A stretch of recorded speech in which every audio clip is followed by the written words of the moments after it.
Today, we're going to explore the story of a monumental figure from literature.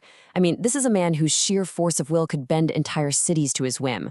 But, as you're about to see, this is a serious cautionary tale about how that exact same power, when it's left completely unchecked, can become a force of pure destructive chaos. So, let me just start by asking you this.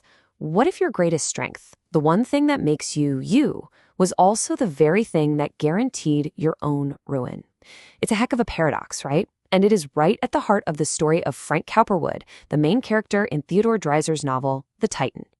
All right, let's get into the first part of his story, this absolutely unbreakable will of his.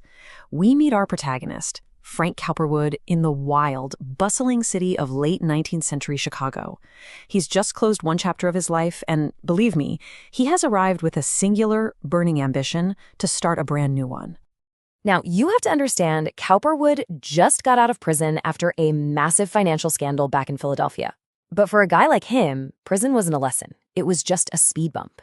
His will is completely shatterproof, and he's in Chicago to prove it by building an empire even bigger and grander than the one he lost. It's this unstoppable force inside him that we're really going to break down. And this quote just nails the core problem, doesn't it? Cowperwood's will is like a hurricane. It's immensely powerful. You can't deny it's there. But a hurricane doesn't have a moral compass. It has no direction. It just destroys. And that's the central theme here. When you have that much power and it isn't guided by any kind of ethical framework, it doesn't build. It just creates chaos. So instead of maybe learning from his past mistakes, Cowperwood just doubles down. Think of his will like an arrow of power. As you can see here, his arrow is pointed firmly downwards. It's all about material gain, consumption, and what he wants for himself. He isn't trying to create anything of real lasting value. He's trying to take. And that direction, well, it guarantees a whole new cycle of chaos for him and everyone unlucky enough to be in his orbit. So let's see how this misdirected will actually plays out, because it happens on a massive scale. We're talking about the conquest of an entire city. Cowperwood decides he wants to take over Chicago's entire tramline system. And as we're about to see, he's more than willing to burn the whole place to the ground to get it. His playbook is something else. This isn't just business competition. This is all-out war. He ruthlessly manipulates anyone he works with, he bribes politicians left and right, and he spreads lies through the press to shape public opinion. He doesn't just break the rules. He creates systemic chaos, corrupting the entire city just to serve his own ambition. And here's the thing, he wins, he gets his prize. But the victory is completely hollow, because it's a conquest that's built on total ruin. He gets what he wants, sure, but he leaves behind a city that's been scarred by corruption and a long trail of destroyed rivals and shattered trust. But all that chaos he creates out in the world, it's not just external. In fact, the war he wages on the city is a perfect mirror for the war that's raging inside of him. So let's take a look at his personal life. Cowperwood's selfishness poisons everything it touches, and that's especially true in his relationships. His marriage to his wife Lillian is a total wreck. It's basically a monument to all his past failures and his inability to truly connect with anyone. And at the same time, his new obsession, a young woman named Berenice Fleming, well, that's not about love. For him, she's just another object to be acquired, another beautiful trophy to be won and managed. This quote right here tells you everything you need to know. The man can conquer a city's economy, but he can't create any kind of harmony in his own home. This internal disorder, this chaos in his heart, it just proves that his powerful will is ultimately self-destructive. It's literally tearing his life apart from the inside out. So what's the end game here? What's the final result of a life lived at full throttle, dedicated to nothing but personal gain? What happens when the Titan finally gets every single thing he ever wanted? Well, he makes a fortune that is almost impossible to imagine for the time. $100 million. By any external measure you can think of, he is a monumental success, a true titan of industry.